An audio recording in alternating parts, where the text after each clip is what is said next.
Drink or want to go to the toilet, crack on because this is going to be like 45 minutes. Right, let's begin. Good afternoon, everybody. Afternoon. Good evening. Afternoon. Now, Jack has had me on a strict drinking ban today, as a lot of you know. I don't know why. He told me that I can't get smashed until my speech. However, Jack didn't tell me that I couldn't get smashed during my speech. As I come through the door earlier, I noticed one of your wedding presents. I couldn't help myself.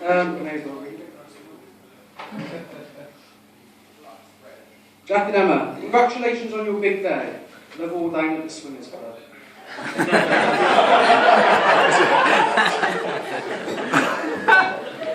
How did you Fuck it up. Oi, go on, son.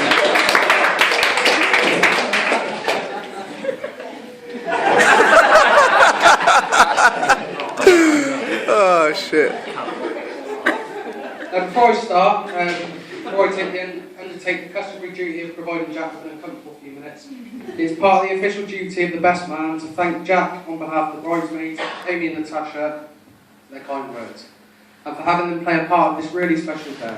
They all look wonderful, and I think we can all agree that they've done an excellent job. Indeed, they only rightly outshone by Emma herself, who I'm sure you will all agree looks absolutely stunning today. Now, gentlemen, I'm sure you all agree with me that today is a sad day for all single men, as another beauty leaves the available list. And ladies, I'm sure you will also agree with me that today's passed by without much of a ripple. So for those of you who don't know me, my name is Joe, I'm Jack's brother. And for those of you who do know me, sorry.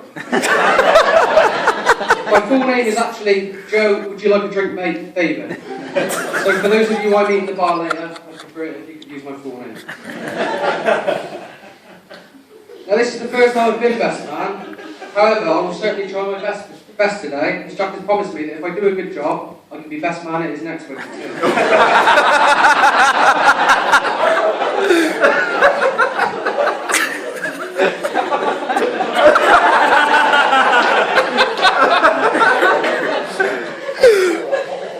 Jack has also specifically asked me today to refrain from mentioning any past girlfriends. And sadly that cuts the speech short by a good 3 seconds. It was the man of the day and I respect his wishes. Now Jack and Emma met when they were just 18 and 19. They were uptown on a night out and Jack asked our good friend Daniel Law. He asked Daniel Law to introduce him to Emma, as Dan knew Emma from school. Lo and behold, Dan takes Jack over to Emma and says, Emma, this is Jack. Apparently she went all shy, stared at them both, and walked off. In all fairness, I think most people would have done the same if Dan Law was present. But in the end, clearly they did get together. From what I hear, their first date was in Mum's Fiat Punto outside our house.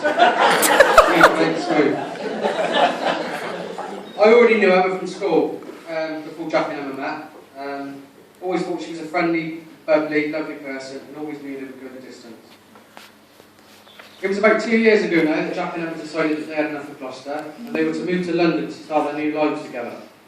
They seemed to be very happy and both had good jobs. They have a nice little flat in Sutton. However, the flat must be in need of some serious DIY work, because Jack assures me after today that him and Emma are going to be banging and screwing.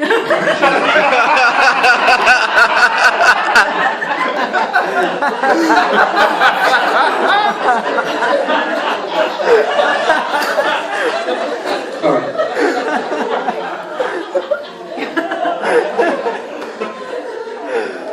Now I feel honoured to be Jack's best man today, especially being my brother. I've always looked up to him.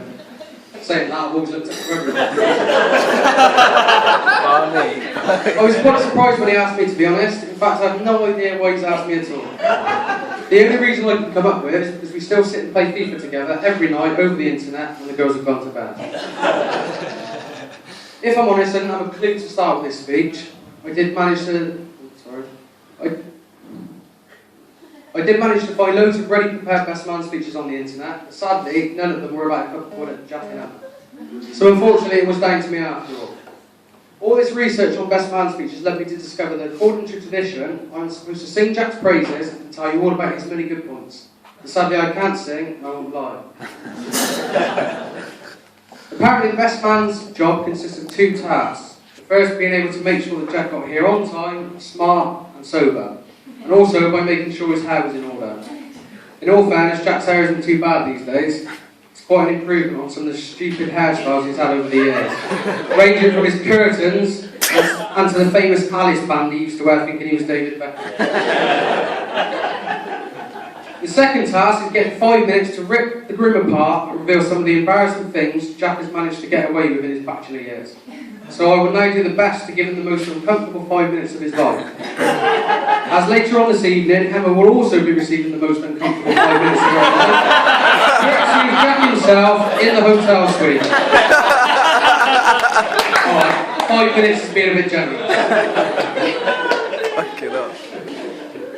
So what can I actually say about a man who came from a humble background, a good education, and is now very fast rising to the very top of his profession, based solely on intelligence, grit, and the willpower to push on where others might fail.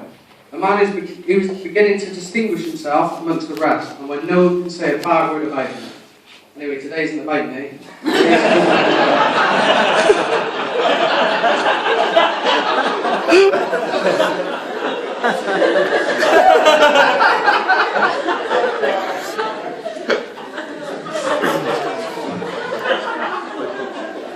I think it's fair to say Jack's got a lot going for himself these days. He decided to leave Gloucester behind him and set sail for the big smoke. He seems to be enjoying life at Universal, where in all fairness, I can't blame him, because judging by all the pictures and messages he sends me, he doesn't actually do a great deal. Other than kick the football around his office and attach posh, swanky VIP events full of celebrities. However, I think this job fits the bill perfectly for Jack, as we all know how laid back he is as a person. So laid back, in fact, sometimes I think he's almost horizontal. In fact, I often remember the time of his own grandmother's funeral, when we were all sat ready to go waiting for Jack, and Mum yelped at him to hurry up and get ready, with his response being, "I don't think I've got a shirt or any trousers to wear, Mum." This being moments before we were due to leave, leading to me jumping on my little moped and rushing out somewhere to grab him a new shirt and a pair of trousers. Classic Jack. Jack would always take each day as it came and wouldn't let anything faze him, but he can also be a right pain in the ass at times too. When we were about 5 and 6, he roped me into breaking into someone's caravan that was parked in my garden and attacked the animals. Jack thought it would be a good idea to have a teddy bear's picnic together inside the caravan. However, Mum didn't agree when she'd woken from her night shift to find out the damage we had caused prizing the door open with a crowbar. Sorry, Mum. I could stand here and tell you stories about Jack all day long. However, having spent most of our lives growing up and socialising together, most of these stories will probably incriminate me as well. I could literally embarrass him all day, but there's just some stories I can't tell you about. Which is why I'm not going to tell you about how at the age of 18 he still used to cry for Mum when he was ill and being sick. And I'm not going to tell you about the time he threw me through a mirror when we were kids. And I'm definitely not going to tell you about the time when we were in Turkey. He was about 15, and Nan found him first thing in the morning asleep on a sunbed by the pool with a pregnant woman.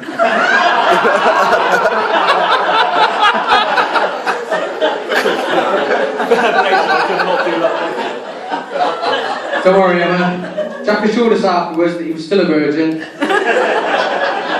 and the baby wasn't his.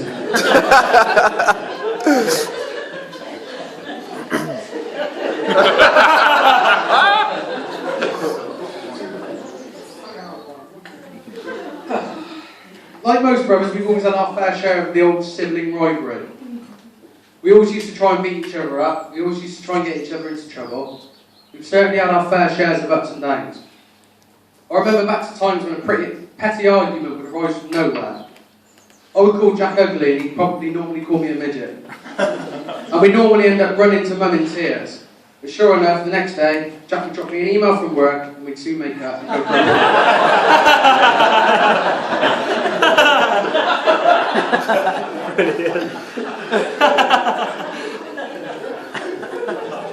Now before I forget, I think I ought to ask everyone to keep an eye on Jack this evening, as I've learned over the years that he has a bit of a habit of being sick every time he drinks. Emma can relate to that. In fact, apparently, you can now even set your watch by it. Which leads me on to the stag do. Oh, the stag do. Double roll! You don't know, we went to Barcelona for Jack's stag do. Shout out to the Barcelona boys. Wait. Double roll! However, as far as the stag do went, I can assure you that Jack's conscience is clean. Well, it should be, because he never used it.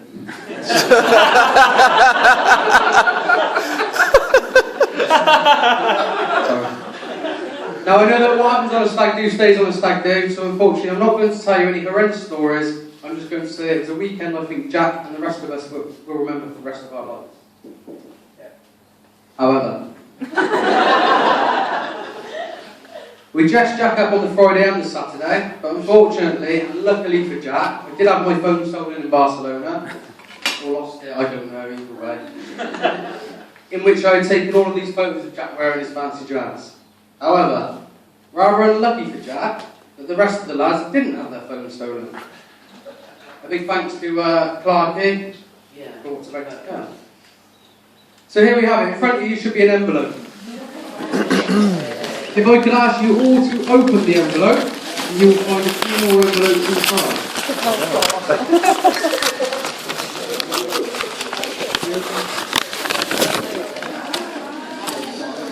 Hey, number one. So, if you could start by opening number one, to begin with. So, Crystal.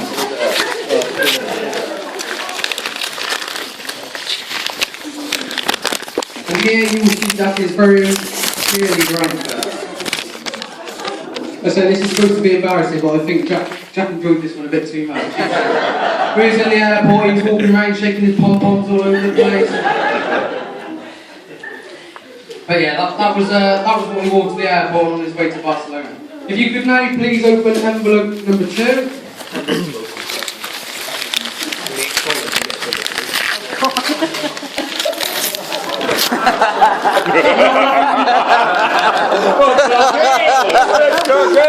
I imagine a lot of people sat here today have seen Jack in this position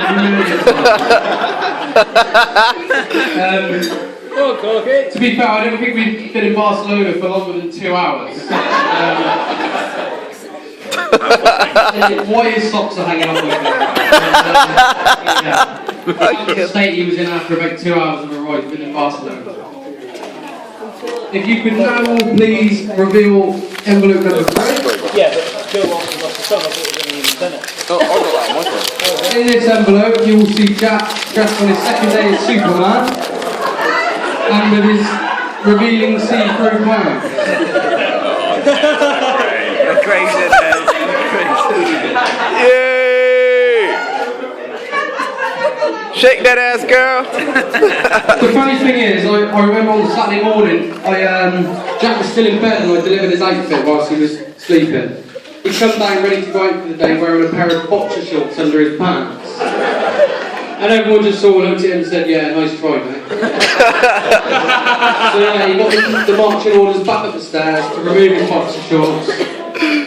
But then when we was walking down the main strip, he also tried to cover himself up with a towel.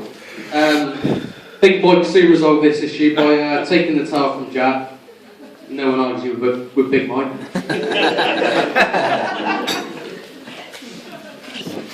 Now, on the Saturday afternoon, we all went on a booze cruise, sort of boat trip, and as we were walking back to the hotel, Superman, over here, decided he was going to go for a swim. So if you could now all please open envelope number 4.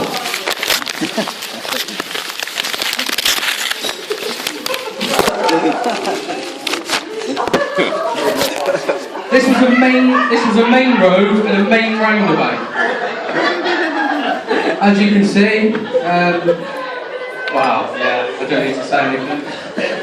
The police even drove past and wound down their windows, and I think they were speechless, they just laughed and drove off.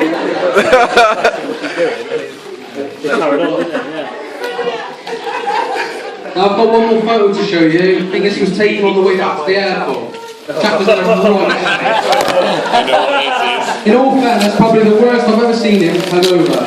He barely muttered 2 words all day, and he had lost his voice.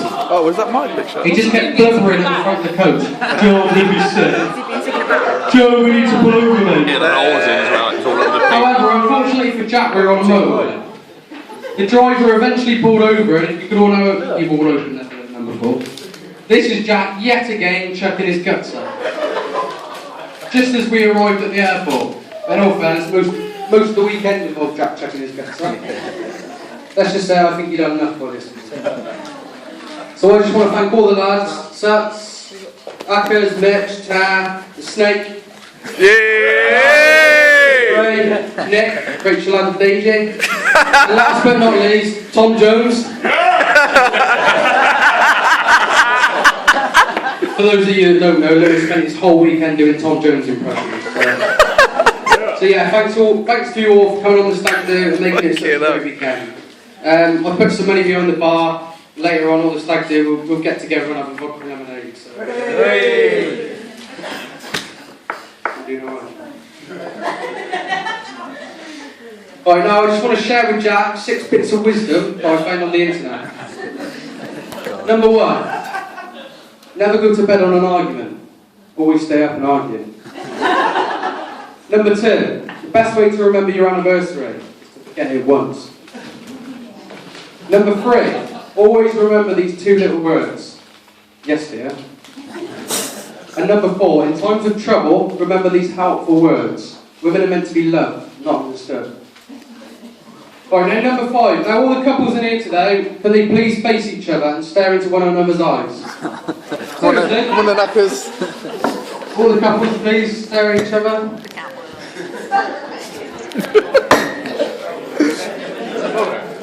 Now, statistically, you're staring at the person who is most likely to murder you.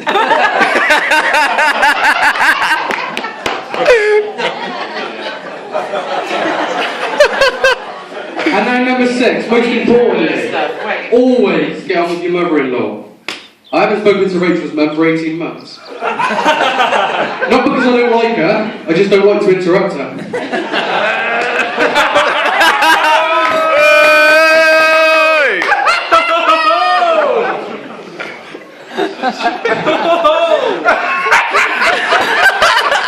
Who's in the doghouse? Right, now I'd like to take this opportunity today to thank everyone that could be here, sharing Jack and Emma's amazing special day. I've also got a couple of messages to read out from people that couldn't be here that wanted to pass on their best wishes.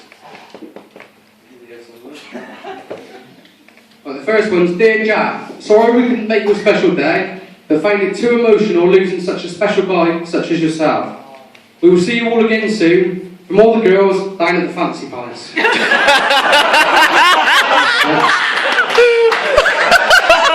I think you're supposed to read that one. No, seriously, sorry. I've also got a message here from your cat Tinkerbell. The message reads, meow meow, purr purr, meow meow.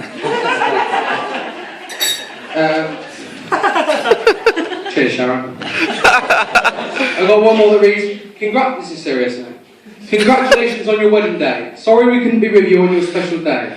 Have the best night ever and an even better life ahead. All of our love, Ian, Kate, Nikki, Heidi, Dean and Francesca. Kiss, kiss, kiss. I think I've got the names right. And now, is that university?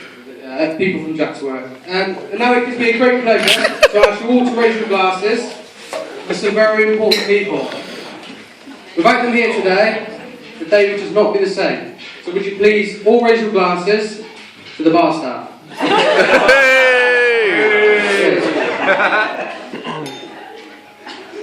Right.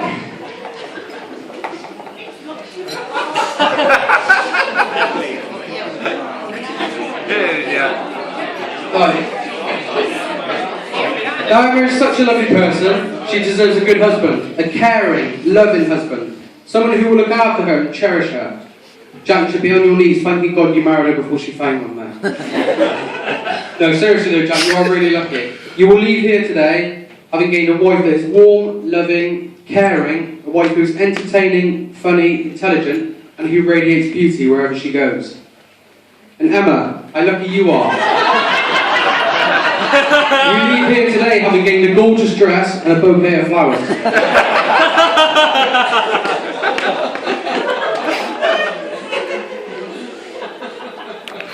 Now, I'd like to thank everyone today for attending. It still amazes me how far people will travel for a free meal and some complimentary food. But no, seriously, thank you to everyone here. Now, in all seriousness, I wish you nothing but the best for the future. You're a fantastic, unique, perfectly matched couple. And I hope all your dreams come true and you live a healthy, a long and happy life together. I was once told that marriage is not about finding the person you can live with, but it's about finding the person that you can't live without. And I truly believe that Emma and Jack have found that. Jack, sorry if I've ripped you a bit too much today, mate. You know I love you, really. And thank you so much for the proud honour of letting me be your best man today. And on behalf of the entire wedding party, I would like to thank you both for letting us be a part of your wonderful day. Now it gives me immense pleasure to ask you all to stand and raise a toast to the new happy couple, Jack and Emma. Jack and Emma! That's it. You can clap if you want. You can clap if you want.